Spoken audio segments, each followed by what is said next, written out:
La paz de nuestro Señor Jesús sea con cada uno de nosotros. No sé qué horas tenemos por ahí. ¿Me prestas el cuaderno, Marcos, por favor? 12:05. Queremos, hermanos, ser breves. Queremos ser breves, pero queremos que lo que hemos de leer lo podamos entender para la honra y gloria de nuestro Dios. Oremos a nuestro Padre nuevamente. Nuestro Dios, nuevamente clamamos al gran trono de tu gracia, Señor. Sé por favor con nosotros. Quita el cansancio, quita el sueño, todo lo que hay en nuestra mente que nos impida escuchar tu mensaje, Señor. Por favor, quítalo de ahí. Y que tu Santo Espíritu muere en nuestra vida, muere en nuestro corazón, y que nos ayude a estar atentos, Señor, a lo que deseas decirnos. Gracias por todo, en el nombre de Jesús. Amén. Amén. 4 semanas atrás vimos cómo Dios saca al pueblo de Israel. ¿Se acuerdan? ¿Sí se acuerdan o no? Cómo es que Dios, cuando pasan 430 años y justo en ese día, Dios saca al pueblo de Israel. Bien, hermanos, vamos a leer ahora el 1 de Corintios 10.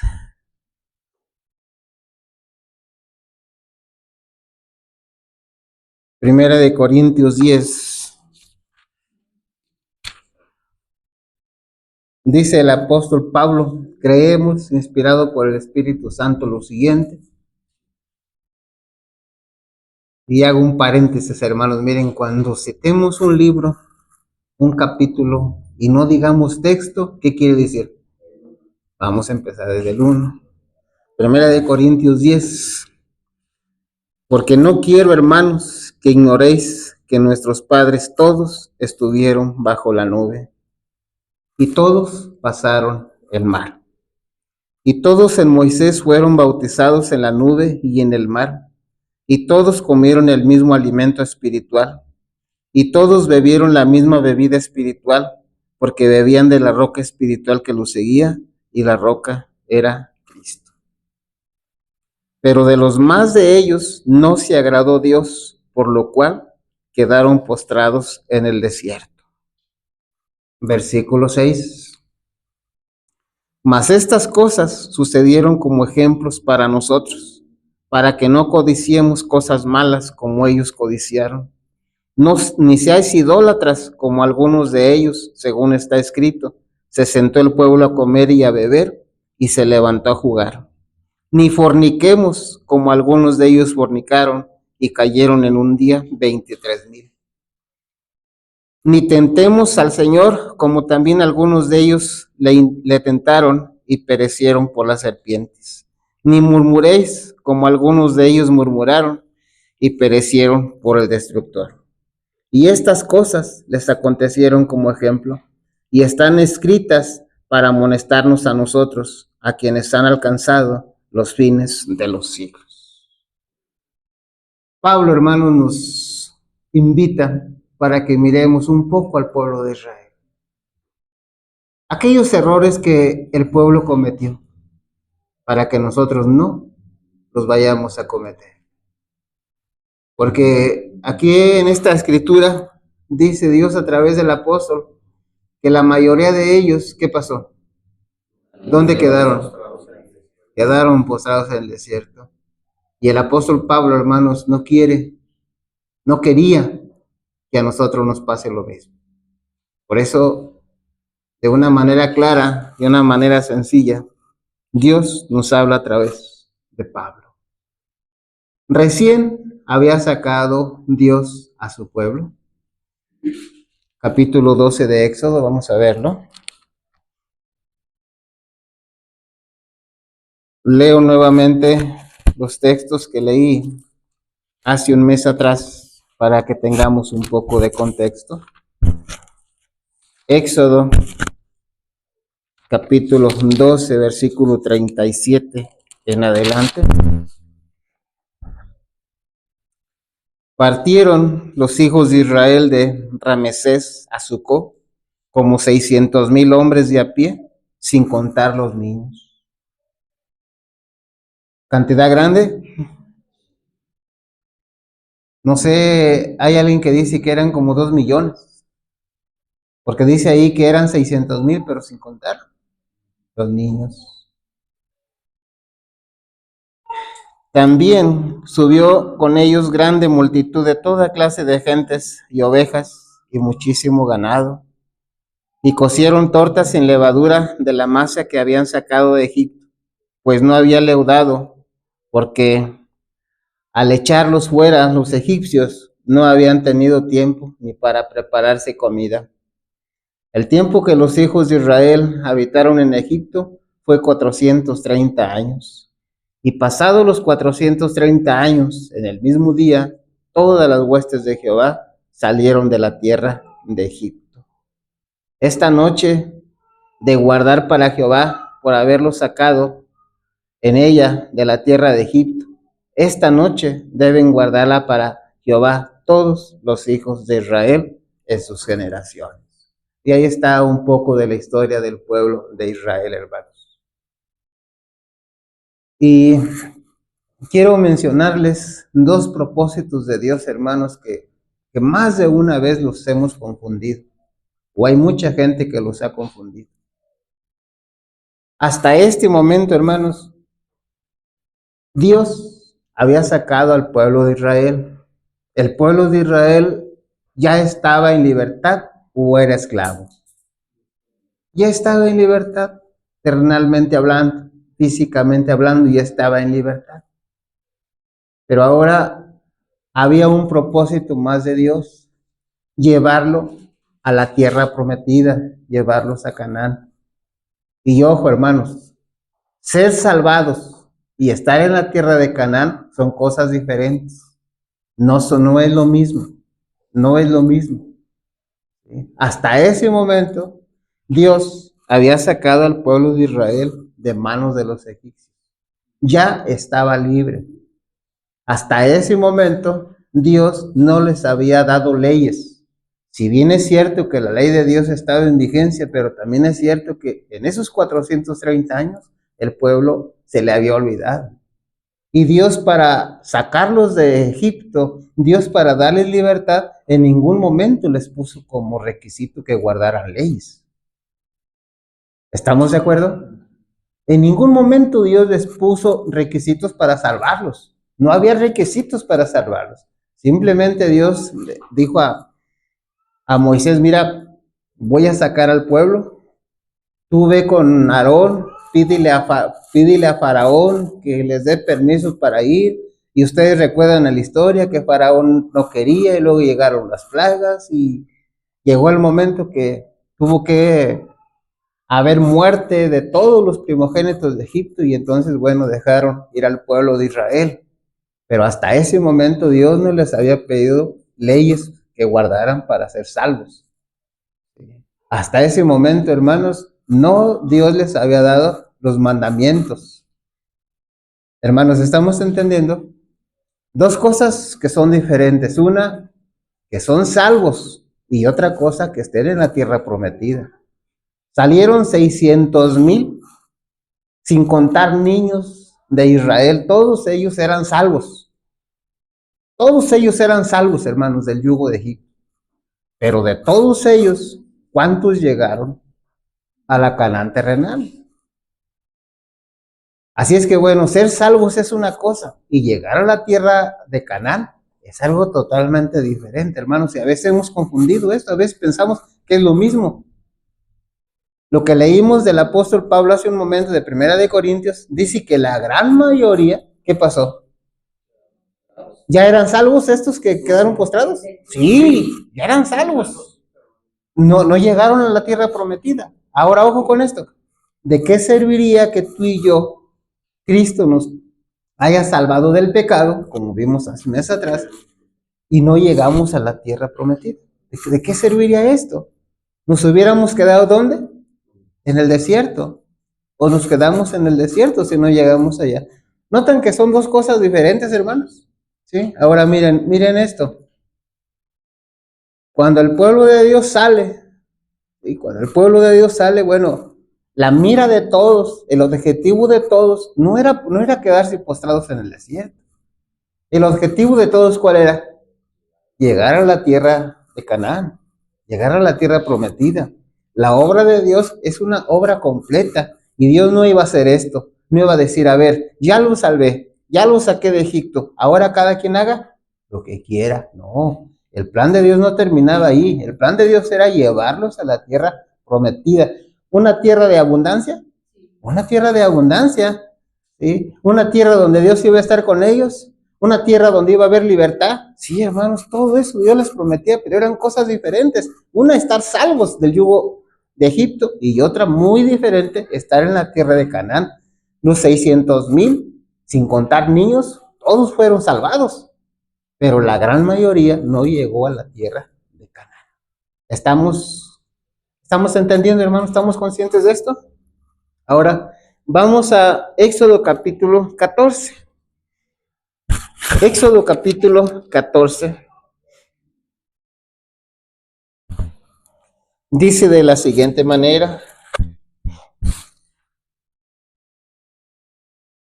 A ver, vamos a regresarnos un poquito al capítulo 13 para tomar un poco de contexto. Jehová habló a Moisés diciendo: conságrame todo primogénito, cualquiera que abre matriz entre los hijos de Israel, así de los hombres como de los animales mío es. Y Moisés dijo al pueblo: tened memoria de este día en el cual habéis salido de Egipto, de la casa de servidumbre, pues Jehová os ha sacado de aquí con mano fuerte, por tanto no comeréis leudado. Vosotros salís hoy en el mes de Abib. ¿Sí dice así? Sí. Y aquí está, hermanos, nuevamente vemos cómo Dios saca al pueblo de Israel. ¿Hacia dónde van? A la tierra prometida. ¿Hacia dónde van? Van a Canaán. Ese es el propósito de cada uno. Ahora leemos el 14, ahora sí. Habló Jehová a Moisés diciendo: di a los hijos de Israel que den la vuelta y acampen delante de Piarot, entre Migdol y el mar hacia Baal-Zephón. Delante de él acamparéis junto al mar. Porque Faraón dirá a los hijos de Israel: encerrados están en la tierra, el desierto los ha encerrado. Y yo endureceré el corazón de Faraón para que lo siga, y seré glorificado en Faraón y en todo su ejército. Y sabrán los egipcios que yo soy Jehová, y ellos lo hicieron así. Versículo 5. Y fue dado aviso al rey de Egipto que el pueblo huía, y el corazón de Faraón y de sus siervos se volvió contra el pueblo, y dijeron: ¿cómo hemos hecho esto de haber dejado ir a Israel para que no nos sirva? Y unció su carro y tomó consigo su pueblo, y tomó 600 carros escogidos, y todos los carros de Egipto, y los capitanes sobre ellos. Y endureció Jehová el corazón de Faraón, rey de Egipto, y él siguió a los hijos de Israel, pero los hijos de Israel habían salido con mano poderosa. Hemos explicado, hermanos, por lo menos 2 veces qué significa esta frase de endureció Jehová el corazón de Faraón. Recordamos que esta frase significa que Dios permitió. Esta frase significa que cada vez que llegaba un mensaje a Faraón, pero él no lo quería escuchar, no lo obedecía, entonces su corazón se hacía cada vez más duro. ¿Recuerdan esto? Y entonces empieza una persecución para el pueblo de Israel. Versículo 9. Siguiéndolos pues los egipcios con toda la caballería y carros de Faraón, su gente de a caballo y todo su ejército, los alcanzaron acampados junto al mar, al lado de Piarot, delante de Baal-Zephón. Y cuando Faraón se hubo acercado, los hijos de Israel alzaron sus ojos. He aquí que los egipcios venían tras ellos, pues lo que los hijos de Israel temieron en gran manera y clamaron a Jehová. ¿Se entiende lo que está pasando aquí? Hay una persecución del pueblo de Egipto contra el pueblo de Israel. Y el pueblo de Israel se pone en aprietos. El pueblo de Israel empieza con problemas. ¿Y cómo reaccionan cuando hay problemas? ¿Cómo reacciona el pueblo? Versículo 11, y dijeron a Moisés, ¿no había sepulcros en Egipto que nos has sacado para que muramos en el desierto? ¿Por qué has hecho así con nosotros que nos has sacado de Egipto? ¿Notan la expresión que dan ahí, hermano? ¿Por qué has hecho así con nosotros que nos has sacado de Egipto? Era Moisés según ellos, pero era Dios quien los había sacado. ¿No es esto lo que te hablamos en Egipto diciendo, déjanos servir a los egipcios? Porque mejor nos fuera servir a los egipcios que morir nosotros en el desierto. ¿Qué sucedía cuando el pueblo empezaba a tener problemas, hermano? Regresar a Egipto, renegaba. Y ahora se los voy a contar, hermanos, porque veo que algunos están durmiendo. Llega el momento que detrás del pueblo de Israel viene todo el ejército de Egipto.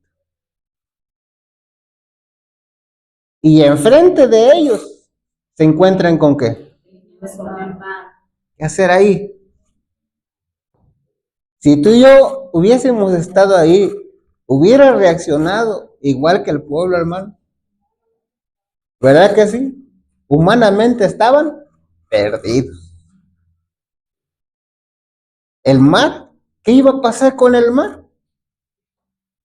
Atrás el pueblo, atrás los egipcios, y bien armados, poco armados. Venían a pie, venían con muchos carros. Así es que, hermanos, la reacción del pueblo tal vez fue la misma que tú y yo hubiésemos tenido. Y ahora lo voy a traer a futuro. En una situación como esta, tal vez tú y yo reaccionemos de igual manera. Se molestaron, le renegaron, culparon a Moisés, de tal manera que dijeron mejor nos hubiéramos quedado allá en Egipto. Versículo 13, y Moisés dijo al pueblo, no temáis, estad firmes y ver la salvación que Jehová hará hoy con vosotros, porque los egipcios que hoy habéis visto, nunca más para siempre los veréis.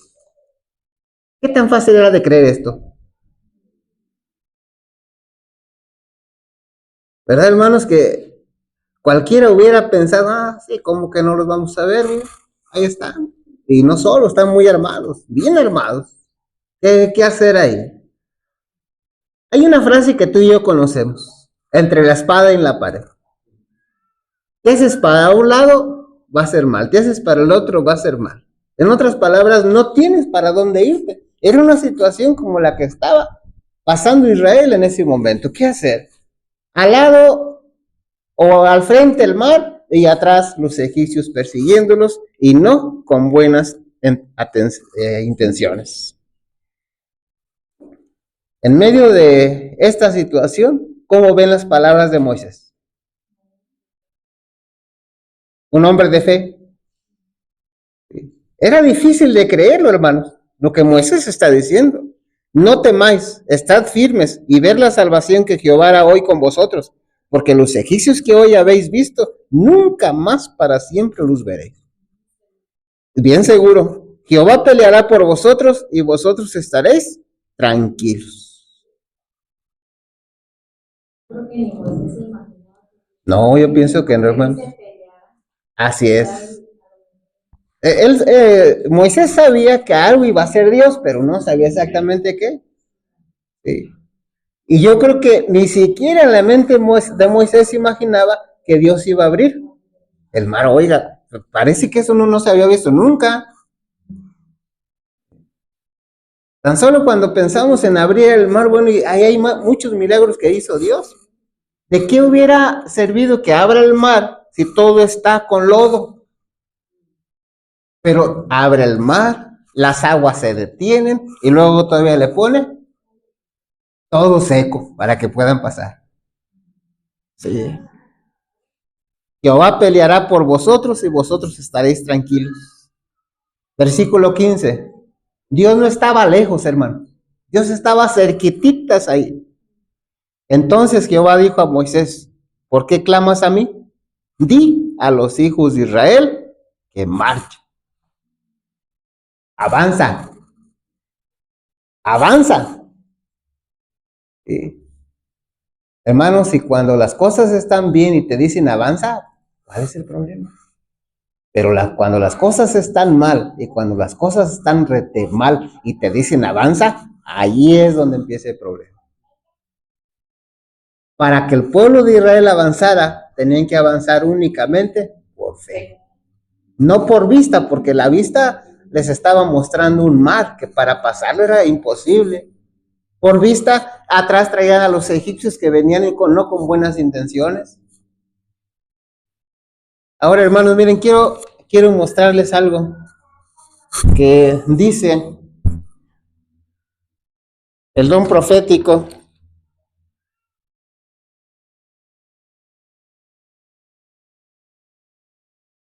relacionado con esto.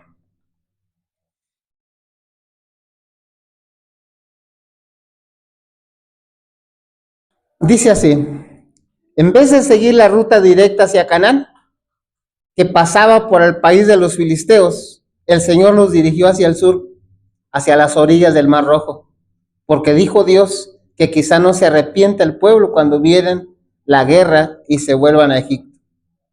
Si hubieran tratado de pasar por Filistea, habrían encontrado oposición, pues los filisteos, considerándolos como esclavos que huían de sus amos, no habrían vacilado en hacerles la guerra. Los israelitas no estaban preparados para un encuentro con aquel pueblo poderoso y belicoso.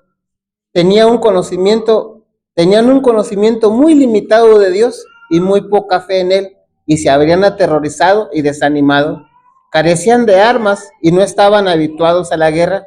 Tenían el espíritu deprimido por su prolongada servidumbre y se hallaban impedidos por las mujeres, y se hallaban, no se dice así, se hallaban impedidos por las mujeres y los niños, los rebaños y las manadas. Al dirigirlos por la ruta del Mar Rojo, el Señor se reveló como un Dios compasivo y juicioso. Y ahora sigue diciendo esto así. Cuando Dios le dice, mira, tú diles que avancen. ¿Qué es lo que les toca hacer? Que avancen. Acuérdense, hermanos, que no sé si algún día han escuchado aquello que dicen que el que no arriesga. Y a veces tenemos que, disculpen la expresión, a veces tenemos que aventarnos. A veces tenemos que arriesgarnos. ¿Sí? Mirando con fe, pensando en Dios. Todo el futuro a veces se ve sombrío. Todo el futuro a veces se ve que no hay ninguna solución.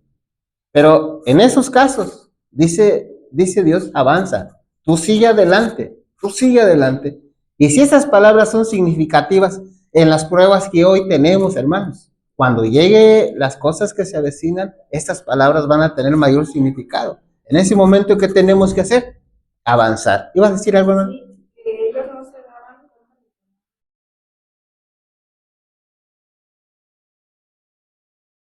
Así es. Así es. Esto pasará a veces en nosotros, en nuestra vida, hermano. ¿Verdad que sí? ¿Sí? Y luego sigue diciendo aquí, en esto se enseña una gran lección para todos los tiempos. A menudo la vida cristiana está acosada de peligros y se hace difícil cumplir el deber. La imaginación concibe la ruina inminente delante y la esclavitud o la muerte detrás. No obstante, la voz de Dios dice claramente, avanza. Debemos obedecer este mandato, aunque nuestros ojos no puedan penetrar las tinieblas y aunque sintamos las olas frías a nuestros pies. Los obstáculos que impiden nuestro progreso no desaparecerán jamás ante un espíritu que se detiene y duda. Los que postergan la obediencia hasta que toda sombra de incertidumbre desaparezca y no haya ningún riesgo de fracaso o derrota, no obedecerán nunca. La incredulidad nos susurra. Esperemos que se quiten los obstáculos y podamos ver claramente nuestro camino, pero la fe nos impele valientemente a avanzar, esperándolo todo y creyéndolo todo. ¿Qué tan claro está esto, hermanos? Ya en este tiempo, hermanos, ya ahora, Esto lo hacemos y debiéramos hacerlo en nuestra vida porque todos tenemos problemas. Y va a llegar el momento, hermanos, cuando tú y yo tenemos que seguir a Dios, pase lo que pase. Avanza, tú avanza, pero es que no se ve futuro, tú avanza. Haz lo que te toca hacer, tú cumple tu deber. Pero cuando vengan las cosas que se avecinan, hermanos, todavía va a ser más urgente que tú hagas esto. Avanza, tú cumple con tu deber. ¿Sabes cuál es tu deber? Tú avanza. Avanza, avanza, aunque todo parezca malo, aunque todo parezca que no hay solución. Recién había salido el pueblo de Israel y ya encontraron este tipo de problemas. Sí. Recién a veces la gente es bautizada y empieza con los ciertos problemas. Y más de una vez la gente es bautizada, vienen los problemas y ¿qué hace la gente? Regresa a Egipto, hermano. Se va a Egipto. A veces porque le quitan el empleo, a veces porque no encontró en la iglesia lo que buscaba, lo que quería, pero regresa a Egipto. Pero el mandato de Dios es avanzar, avanzar, avanzar, avanzar. Aquí encontramos al inicio del pueblo de Israel este problema, hermanos. Y vamos a ver otra situación. Pero antes de eso, te voy a leer algo que se nos espera y que tú sabes que es cierto. Tú sabes que no es mentira. Dice estas 5 líneas así. Los tiempos de apuro y angustia que nos esperan requieren una fe capaz de soportar el cansancio, la demora y el hambre. Una fe que no desmaye a pesar de las pruebas más duras. Hermanos, ¿tendremos esta fe nosotros ahora? ¿Tendrás esta fe ahora?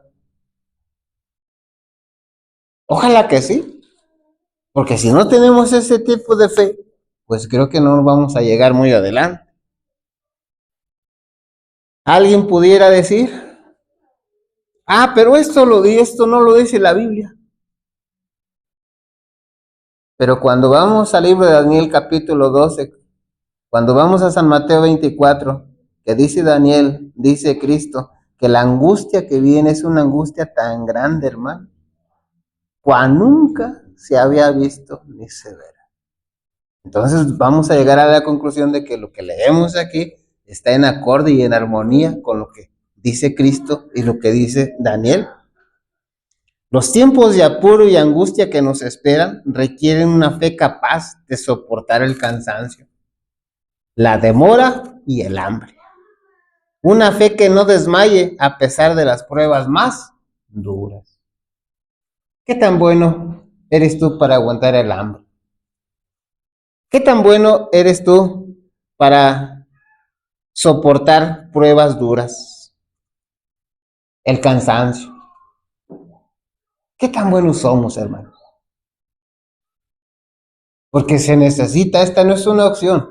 Para ti, para mí, hermanos, que posiblemente tengamos que vernos con la ley dominical. Esta es una realidad. Los tiempos de apuro y angustia están muy cercanos, muy cercanos.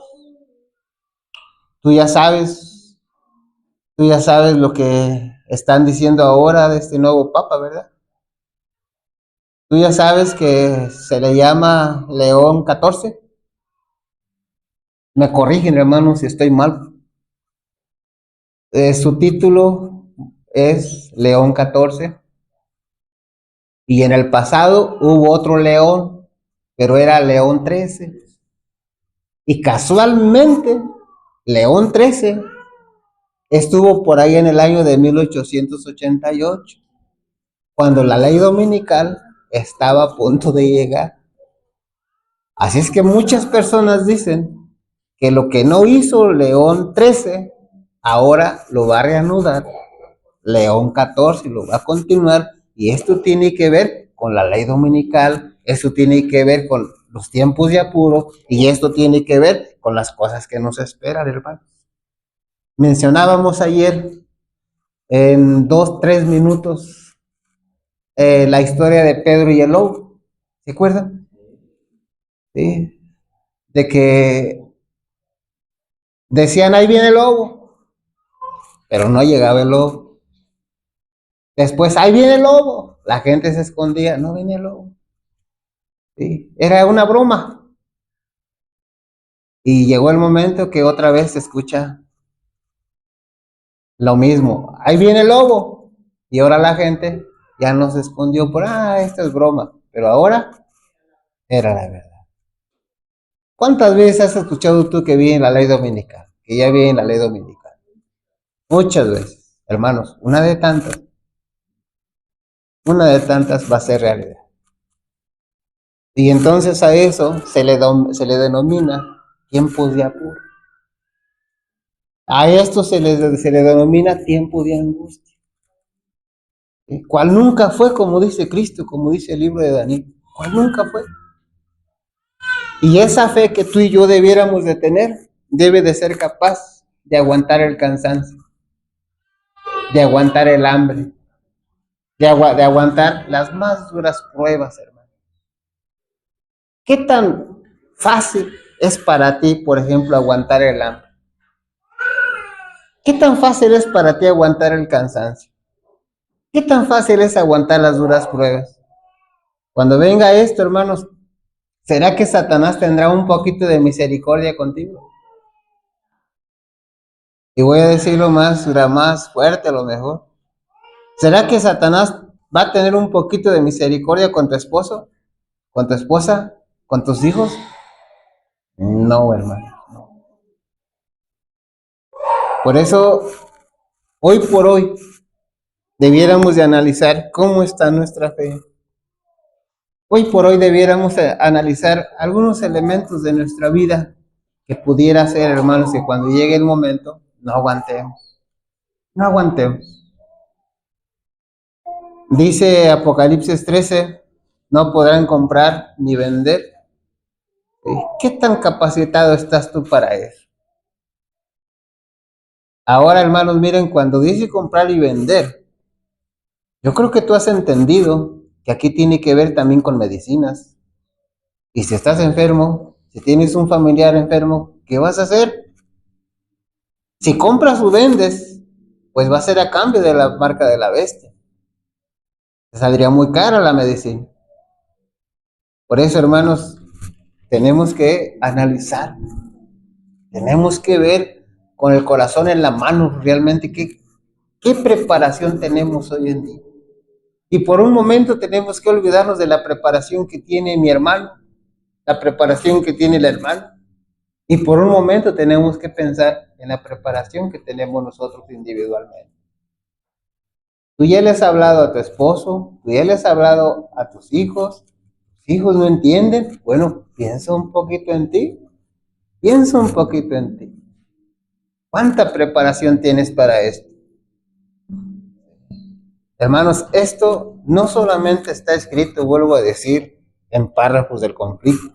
Esto Cristo lo dijo. Esto lo dijo el profeta Daniel. Esto lo dijo el apóstol Pablo. Esto lo dijo el apóstol Pedro. Y toda la Biblia habla de una gran angustia que viene. ¿Qué tan preparados estamos para esto? ¿Qué tan preparados estamos? Será como el pueblo de Israel, apenas habían salido, hermanos, inmediatamente ya se encuentran con un obstáculo. ¿Cómo es que actúan ante esa situación? Eso es recién que habían salido. Y entonces Dios los lleva 40 años en el desierto para que los malos hábitos que habían adquirido en Egipto los dejen, para que aprendan a tener fe en Dios y para que estén preparados para cuando vayan a entrar a la tierra de Canaán. Y entonces vamos a ver un ejemplo más, hermanos. Este lo encontramos en el libro de Números, capítulo 13.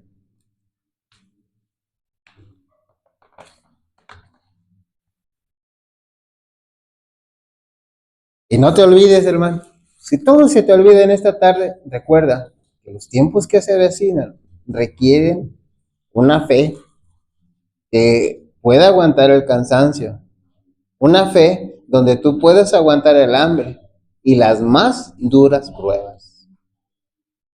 Recuerda esto, hermano, porque dentro de poco vas a vivirlo en la realidad, o lo voy a vivir en la realidad. Libro de Números, capítulo 13.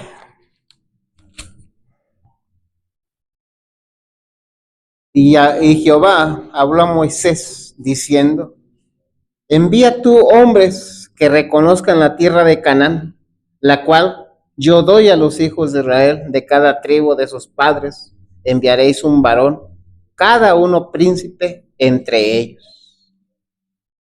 Y Moisés los envió desde el desierto de Parán, conforme a la palabra de Jehová, y todos aquellos varones eran príncipes de los hijos de Israel.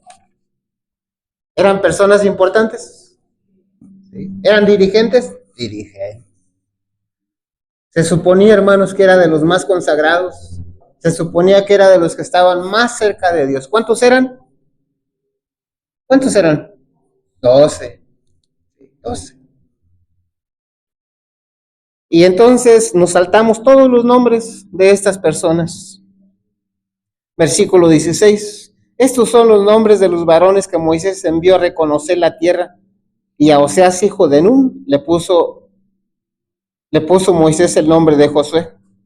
Los envió pues Moisés a reconocer la tierra de Canaán, diciéndoles: subid de aquí al Neguet y subid al monte, y observar la tierra cómo es, y el pueblo que la habita, si es fuerte o débil, si poco o numeroso. Cómo es la tierra habitada, si es buena o mala, y cómo son las ciudades habitadas, si son campamentos o plazas fortificadas. Y cómo es el terreno, si es fértil o estéril, si en él hay árboles o no, y esforzaos y tomar del fruto del país, y era el tiempo de las primeras uvas. Y ellos subieron y reconocieron la tierra desde el desierto de Sin hasta Reot, entrando en Hamat, y subieron al Neguet y vinieron hasta Hebrón, y allí estaban Aimán, Sesaí y Talmaí, hijos de Aná. Hebrón fue edificada 7 años antes de Zoán en Egipto. Llegaron hasta el arroyo de Escol, y de ahí cortaron un sarmiento con un racimo de uvas, el cual trajeron 2 en un palo, y de las granadas y de los higos. ¿Qué tan grandes estaban las uvas? Bien grandes, un racimo, yo no sé, como si hubieran sido melones. Versículo 27. Llegaron aquellos hombres a dar el informe.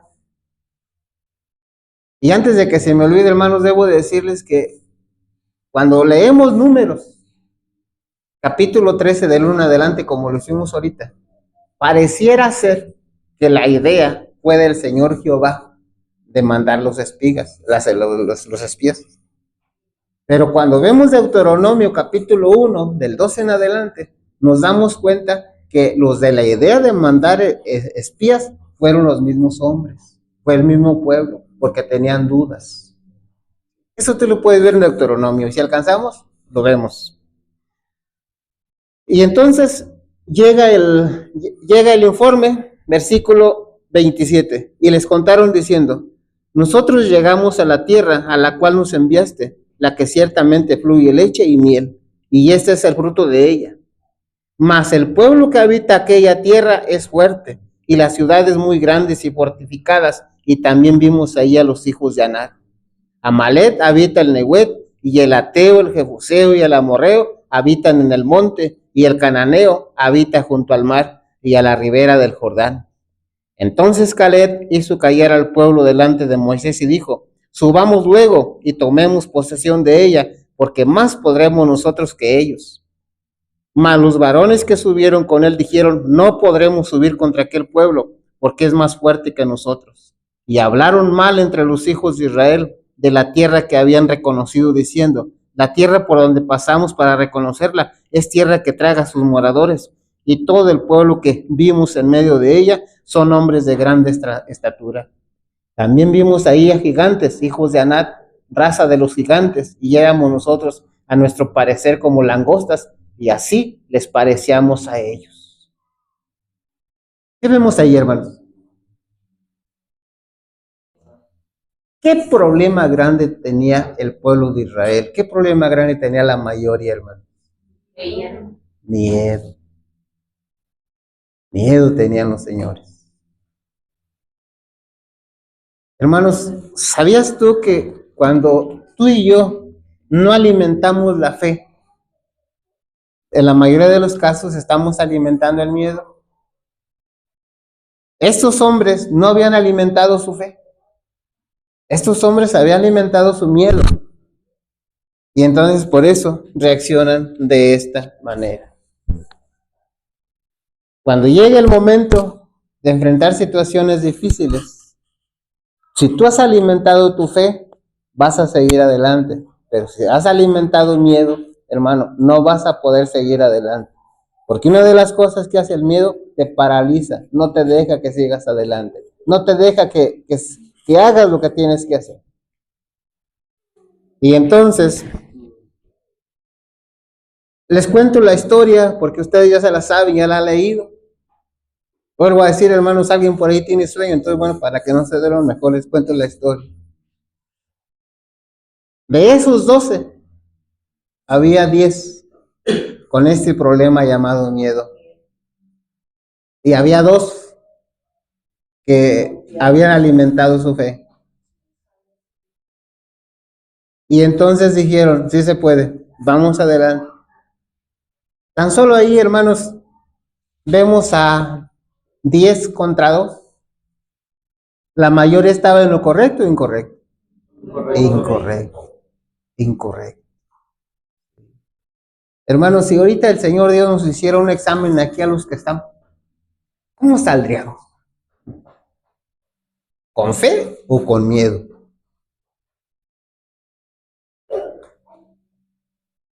¿Sabías tú que hay personas que cuando empiezan la ley dominical empiezan a temblar? ¿Y sabías tú que eso les ha llegado a tanto que el único que piensan en salvar la vida física y la espiritual la dejan a un lado? Hay 2 eventos para los cuales hemos de prepararnos, hermanos. Uno se llama la ley dominical y cosas que van a venir, los tiempos de apuros, pues. Pero hay otro evento que tenemos que prepararnos, se llama la segunda venida de Cristo. Y hay quienes solamente están preparándose para la segunda venida de Cristo, pero hay quienes solamente se están preparando para los eventos finales, para los momentos de apuro. ¿Sí? Es verdad, tenemos que prepararnos, hermanos, para los momentos de apuro. Por ejemplo, ¿qué tan capacitado estás tú para aguantar el hambre, el cansancio? ¿Qué tan capacitado o capacitada estés para cuando te digan no puedes comprar y vender, digas tú no pasa nada, está bien? ¿Qué tan capacitado, hermanos? Y eso es importante, pero ¿cómo estás con Dios? ¿Habrá malos hábitos en tu vida? ¿Habrá situaciones que no te permitan entrar al cielo? Así es que si hay situaciones que no te van a permitir entrar al cielo, pues ¿de qué sirve que tú te preparaste para los eventos finales? Tenemos que prepararnos para unos, pero tenemos que prepararnos también para los otros. Y aquí la situación del pueblo, hermanos, la vemos de una manera tan parecida a lo que sucede hoy. ¿Cuánta gente está alimentando el miedo cuando debiera alimentar su fe? La mayoría está alimentando la fe o el miedo. Pero aquí en este pasaje es la mayoría, el miedo. Si ustedes se dan cuenta, Josué y Caleb, ellos dan un mensaje diferente. Ellos, sí, sí, pues, sí, sí podemos. ¿En quién confían ellos? En Dios. Mientras que los otros, su vista, ¿dónde la pusieron? En el enemigo. No, pues allá vimos a los hijos de Aná, ya están, son gigantes. Es más, la tierra se traga a los que pasan por ahí. Hay una historia, hermanos, que la contamos la otra vez o la leímos la otra vez. Se encuentra ahí en San Mateo capítulo 14. Solamente se las recuerdo porque ya la vimos. Resulta que van los discípulos en el mar. Y resulta que hay una gran tempestad. Y los discípulos se llenan de ¿qué? De miedo. Y entonces Jesús aparece ahí. Los discípulos creen que Cristo viene porque Cristo está preocupado por la tempestad, por los eventos, por las cosas que están ocurriendo. No. El pensamiento de Cristo, ¿dónde está? ¿No se acuerdan, hermanos, lo que lo vimos? ¿No se acuerdan el pensamiento dónde está de Cristo? A ver, hermanos, otra vez vamos a San Mateo 14.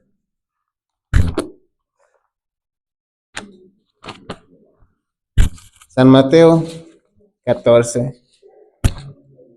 Ya casi estamos terminando, hermanos. La idea no era leer esto, pero vamos a leerlo. San Mateo 14.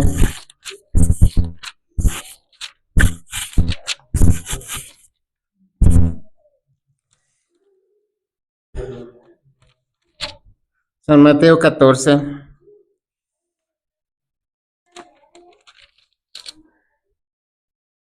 Verso 22 en adelante. Enseguida Jesús hizo a sus discípulos entrar en la barca e ir delante de él a la otra ribera, entre tanto que él despedía a la multitud. Despedida la multitud, subió al monte a orar aparte, y cuando llegó la noche estaba ahí solo. Y ya la barca estaba en medio del mar, azotada por las olas, porque el viento era contrario. Mas a la cuarta vigilia de la noche, Jesús vino a ellos andando sobre el mar. Y los discípulos, viéndole andar sobre el mar, se turbaron diciendo, un fantasma, y dieron voces de miedo. Pero enseguida Jesús les habló diciendo, tened ánimo, soy yo, no tengan miedo, no temáis. Entonces le respondió Pedro y dijo, Señor, si eres tú, manda que yo vaya a ti sobre las aguas. Y él dijo, ven. Y descendiendo Pedro de la barca, andaba sobre las aguas para ir a Jesús. Pero al ver el fuerte viento, tuvo miedo y comenzando a hundirse, dio voces diciendo, Señor, sálvame. Al momento Jesús extendió la mano, asió de él y le dijo, hombre de poca fe, ¿por qué dudaste? En aquella ocasión, hermanos, cuando vimos esto, lo explicamos de una manera más amplia. Y cuando vemos la situación de una manera superficial, creemos que ahí el problema es los vientos. El problema es la inundación que está a punto de llegar a la barca. El problema es que los discípulos pueden morir por todo aquello. Eso es viéndolo superficialmente. Pero como Jesús ve las cosas, el problema no era ese. El problema de los discípulos, ¿cuál era? El miedo. El miedo, hermano. ¿Sí? Por eso para el Señor Jesús era importante cambiar las circunstancias, sí, pero era más importante cambiarlas a ellos, que dejaran de tener miedo. En el tiempo de Josué y Caleb que acabamos de leer, ¿cuál era el problema, hermanos, de la gran mayoría ahí? El miedo. Por eso allá cuando empezamos a ver, recién que el pueblo de Israel sale, ¿sí? Dios quería que los hombres vieran a Dios como alguien que les va a ayudar, alguien fuerte para que ellos no tuvieran miedo. No se los llevó por donde estaban los filisteos porque iba a haber guerra y entonces eso los podía atemorizar. Pero la situación aquí, hermanos, es que Dios desea no quitar las situaciones difíciles de nuestra vida. Eso es importante, pero lo más importante es cambiarnos a nosotros y quitarnos ese miedo. ¿Cuántas veces tú has dejado de hacer cosas por miedo? Por eso cuando llegó el momento y dijo Moisés, mira, el pueblo no quiere, ¿qué hago? A que avancen. Oye, pero adelante está el mar, avancen. Va a haber ocasiones en la vida, hermano, cuando Dios te va a decir avanza. Y si tú eres un hombre de fe, vas a avanzar. Si yo soy un hombre de fe, vamos a avanzar. Aun cuando las circunstancias y todo se mire que no hay para dónde hacerse, que todo está perdido. Pero la confianza y la fe está en Dios que todo lo puede. Y ahora sí, hermanos, entendemos esto. Ahora sí vemos cómo los tiempos de apuros que vienen requiere de personas que sean valientes, de personas que no tengan miedo, hermano. ¿Sí? Que tú y yo seamos personas que no tengamos miedo, hermanos, que seamos personas que tengamos fe, no en nosotros, sino en Dios, no en el dinero, sino en Dios, no en las cosas, sino en Dios. Porque el diablo se las ha ingeniado de tal manera que hoy en día hay personas que se sienten seguros con, con muchas cosas que nada tiene que ver con Dios. Hay alguien que pone barda alrededor de su mansión, bardas muy altas, a veces con alambrado eléctrico, porque ahí está su seguridad. Hay personas que contratan personal para que los cuiden, porque ahí está su seguridad. Por miedo hacen estas cosas, pero el miedo no se les quita porque finalmente están poniendo su seguridad en algo que no les da esa bendición de quitarles el miedo. Estas personas no necesitan ser cuidados. Lo que necesitan esas personas es perder el miedo, no tener miedo, sino tener fe en Dios, que Dios siempre les va a cuidar, siempre Dios nos va a cuidar. Si Dios permite otra cosa, Él sabe por qué. No sé, hermano, vuelvo a hacer la pregunta, no sé si tú algún día has dejado de hacer algo por miedo. Piensa, si es así, bueno, pídele a Dios que te ayude, pidamos a Dios que nos ayude, porque cualquier cosa que te haya impedido hacer el miedo, hermanos, creo que va a ser una cosa pequeña comparado con las cosas que vienen. Y si en esto tú tienes miedo, yo tengo miedo, pues ¿qué será cuando miremos lo que se avecina? ¿Cómo reaccionarías tú si sale una noticia donde todos los que viven en tu colonia, si no obedecen el domingo, van a ser muertos? ¿Cómo reaccionarías? ¿Qué tendrías que hacer en ese caso? Hermanos, voy a decirlo, y ojalá me equivoque, pero más de uno, hermanos, ¿saben qué haríamos? Llorar. Llorar. En ese momento, por el mismo miedo, a lo mejor ni siquiera orar a Dios vamos a poder. O va a pasar como el pueblo, enojarse con los dirigentes, enojarse con Dios. No, pues mejor me hubieras dejado en Egipto, le dije. Si tuviéramos que medir en este momento tu miedo, ¿de qué tamaño sería? No me contestes, solamente piensa. Si pudiéramos, si tendríamos que medir en este momento tu fe, ¿de qué tamaño sería? Y una pregunta más, ¿qué has alimentado más hasta ahorita, hermano? ¿Tu fe o tu miedo? Alguien dijo así, cada vez que tú ves noticias y pones los ojos en lo que sucede a tu alrededor, estás alimentando el miedo. Pero cada vez que lees la Biblia y ves de lo que Dios es capaz, tú estás alimentando tu fe. Y ahí está el problema, de que muchas de las veces vemos más lo que hay a nuestro alrededor, alimentamos más el miedo y por eso es que el miedo ha crecido bastante en nosotros. Mientras que la fe se ha quedado muy abajo y que cuando vengan esos tiempos de apuros, que sabemos que van a llegar, hermanos, lo único que va a salir de nosotros va a ser ese miedo. No es el plan de Dios eso, hermano. No es el plan de Dios eso. Y cuando Dios vio que aquellos días reaccionaron con miedo, ¿cuál fue la reacción de Dios? Se enojó, se enojó. Ah, con que dicen que no se puede. Bueno, está bien. Ustedes han elegido y de ustedes no vendrá una sola persona acá. Y aquellos que dijeron que sus niños, pues sus niños iban a entrar. ¿Quién ha leído esto? Cuando pasó el tiempo se llegó como Dios dijo. ¿Cuántos de aquellos 600,000 hermanos? ¿Cuántos de aquellos 600,000, con excepción de Josué y Caleb, entraban en la tierra prometida? Cero, ¿verdad, hermano? Cero. La importancia de la fe. la importancia de que Josué y Caleb habían alimentado toda su vida su fe, habían desarrollado su fe. No todo está perdido. Si tú hoy te das cuenta que tu fe no está alimentada, hermano, que cuando venga el tiempo de apuro, tú y yo vamos a reaccionar de una forma negativa. Hoy es el tiempo, hermano, de pedirle perdón, de decirle, Señor, de hoy en adelante yo quiero alimentar esa fe, no quiero alimentar el miedo.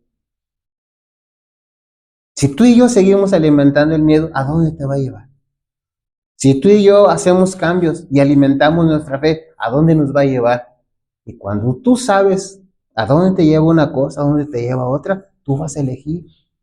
Tú vas a elegir. Difícilmente, hermano, si tú alimentas tu miedo, difícilmente tus hijos van a alimentar su fe. Difícilmente va a ser eso. Si tú alimentas tu miedo, ¿qué es lo que vas a enseñar a tus hijos a alimentar? Miedo. Bien. Hermanos, vienen tiempos de apuro. Vienen tiempos de apuro donde nuestra fe será probada. Se necesita, hermanos, si necesitamos hoy darnos cuenta de esto para que vayamos con Dios, pedirle misericordia, pedirle que nos ayude y que no nos abandone, hermanos, y que nos quite este miedo si nos ha permitido, nos ha tapado de seguir adelante en las cosas espirituales. Hay quienes en las cosas materiales no tienen miedo, pero en las cosas espirituales sí. Y esta es estrategia del enemigo, esa es estrategia para que cuando llegue el momento no entremos a la patria celestial, a la Canaán celestial. Los tiempos de apuro y angustia que nos esperan requieren una fe capaz de soportar el cansancio, la demora y el hambre, una fe que no desmaye a pesar de las pruebas más duras. ¿Quién se durmió? ¿Nadie está dormido? Ya despertaron. 3 enemigos a vencer. Marco, ¿cuáles son? 3 enemigos a vencer. El mundo, el demonio y la carne o el ego. 3 enemigos a vencer. ¿Está escrito? Está escrito, hermano. Eventos de los últimos días, conflicto de los siglos. Ahí está, hermano. Y otros libros. 3 enemigos a vencer. Ahora, de los 3, ¿cuál es el más peligroso? Yo. Mi pregunta es, ¿ya estás luchando con tu ego y estás venciendo?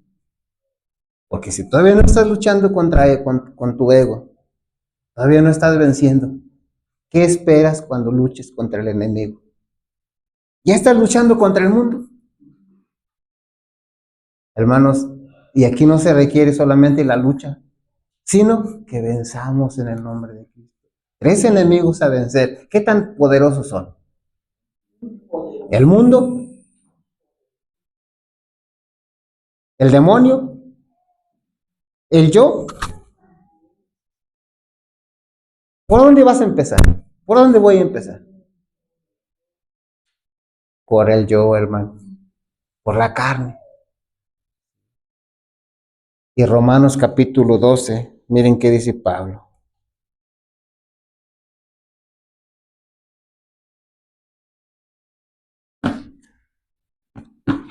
Romanos capítulo 12, versículo 1, versículo 2. Hermanos, si faltara una semana para la ley dominical, ¿cómo nos agarraría esto? Es más, si faltara un mes, ¿cómo nos agarraría esto? ¿Cómo nos agarrarían los tiempos de apuro? ¿Con fe o con miedo? ¿Cuál sería lo que sigue? Por eso, hermanos, es tiempo ahora de analizar y de hacer cambios. Dice Pablo así que hermanos, os ruego por la misericordia de Dios que presentéis vuestros cuerpos. ¿De qué manera? En sacrificio vivo, santo, agradable a Dios, que es vuestro culto racional. Mateo capítulo 16, verso 24. Miren cómo lo dijo esto Cristo.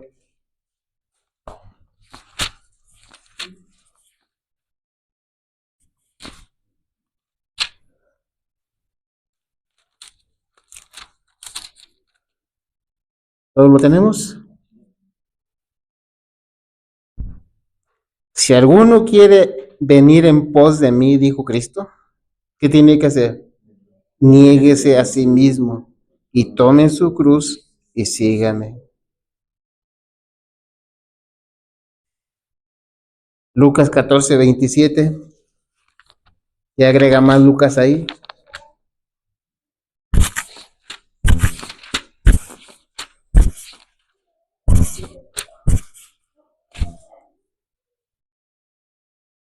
El que no lleva su cruz y viene en pos de mí, no puede ser mi discípulo.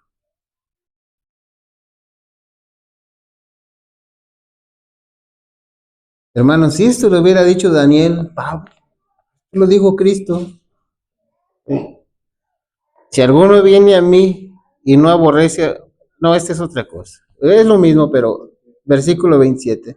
El que no lleva su cruz y viene en pos de mí, no puede ser mi discípulo. Así es que bueno, te estás negando a ti mismo. Estás luchando contra ti mismo. Todos entendemos en la práctica qué significa esto, hermano. Todos entendemos en la práctica qué significa. Si tú sabes que Dios te prohíbe algo, tú lo quieres, y hasta crees necesitarlo, pero Dios dice, no, ¿qué vas a hacer? ¿Te lo vas a negar? ¿Va a doler? Pues sí. Y entonces, esta es la vida del cristiano. Dice Pablo que es un sacrificio. Dice Cristo, el que no tome su cruz y me siga cada día, dice uno de los evangelios, no puede ser discípulo. Hermanos, vamos a dejarle aquí. Que Dios nos bendiga. Elige hoy, cuando Cristo venga o cuando vengan los tiempos de apuro, ¿cómo deseas que Cristo te encuentre? ¿Lleno de miedo o lleno de fe? Si tu respuesta es lleno de fe, tienes que escudriñar más la Escritura. Tienes que acercarte más a las cosas de Dios, entregarte a Dios, porque dice la palabra así, la fe viene por el oír y el oír por la palabra de Dios. Que Dios nos bendiga.